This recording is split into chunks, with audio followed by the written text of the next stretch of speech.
Hi guys, good morning. Ito po yung last namin na vacation, last 2023. So ngayon, 2024 na. So thank you sa inyong lahat sa support mga guys. Ito po guys yung sa Batangas, sa Laia. So napakaganda dito guys sa Kabayan Beach Resort. So bago kayo makapasok ng Kabayan guys, may babayaran lang na ecological fee na madaanan nyo. So kailangan i-present dito bago tayo makapasok. So ito po yung entrance ng Kabayan Beach Resort mga guys. So maganda dito mga guys. So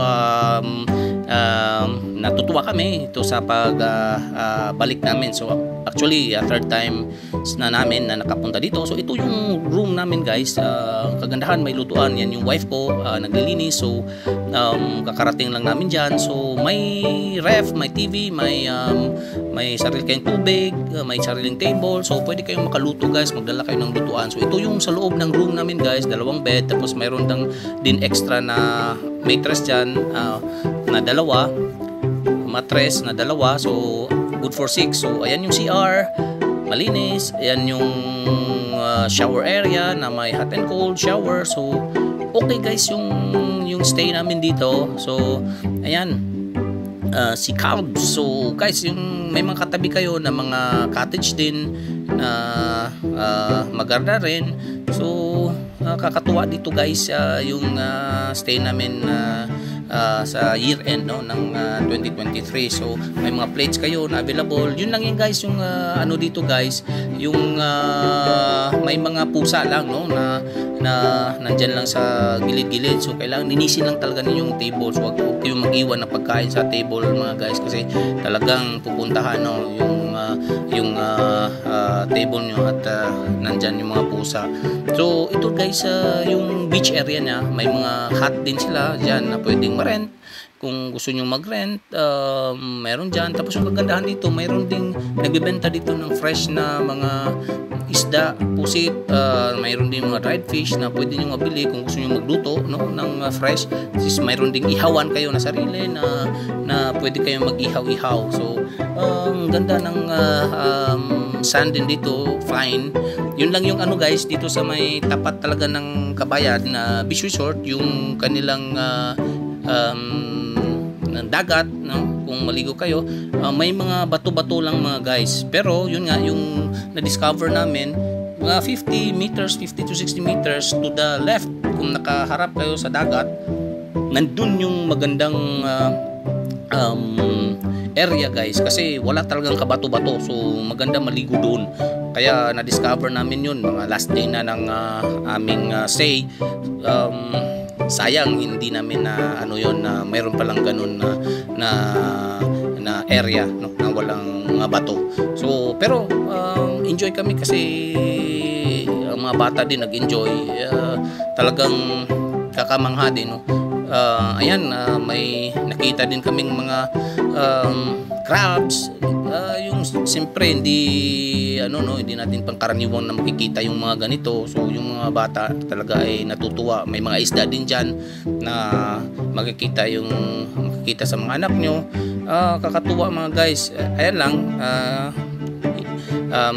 tinitingnan natin, pero hindi natin yan sila guys sinasaktan. So pinakawalan din natin yan after nagsawa tayo na makita yan sila at lumalabas, lumulubog. Actually guys, yan dalawa lang siya guys.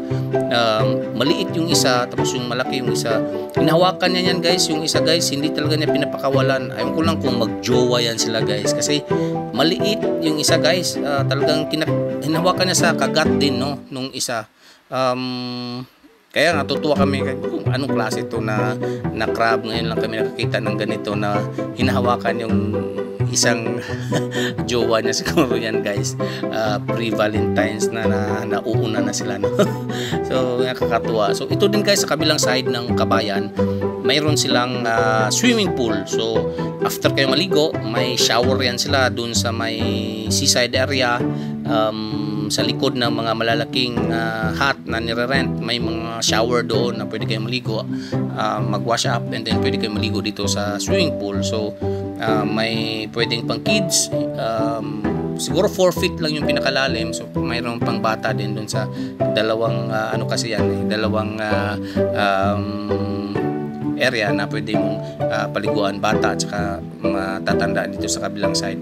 So ang ganda guys yung Kabayan Beach Resort, no.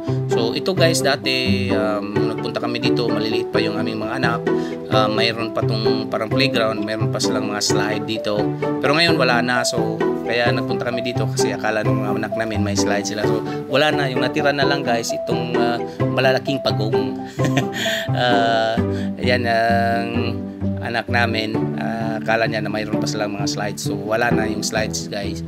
Ayan na lang yung pagong na lang yung natira na malaki. So actually meron din ditong area guys na kung saan pwede nyong puntahan na nagpapakawala yan sila ng mga sea turtles.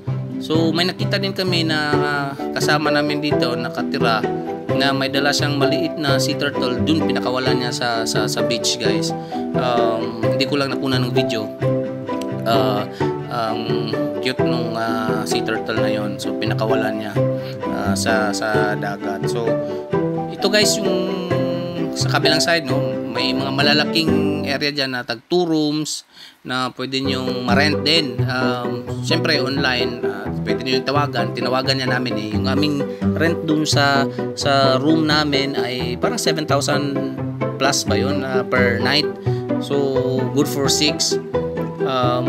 Yun lang yung price niya. Aircon naman, may TV ka, tapos pwede ka rin magdala ng maliit na speaker, and then yun nga, pwede kayong magluto-luto, so makakatipid kayo. Pero kung tamad kayo magluto, meron din silang restaurant dyan na pwede kayong mag-order na lang, no, ng pagkain nyo. So ayan guys, yung mga boats na pwede nyo rin rent kung gusto nyo.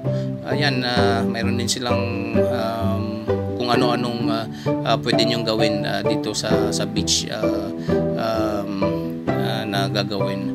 So guys, salamat sa support nyo at sa mga OFW dyan sa ibang bansa sa pag-support sa maliit na channel na to. Thank you na marami sa inyong lahat at ingat kayo. So ito yung area na dito kami nagstay. Yan yung sasakyan namin. So yan yung sa tabi lang pwedeng i-park yung sasakyan. So may store din sila na pwede kayong bumili. Okay? So ayan guys, thank you guys sa support ninyo guys at bye-bye sa inyong lahat at God bless po mga guys. Thank you very much sa support mga guys. Bye-bye!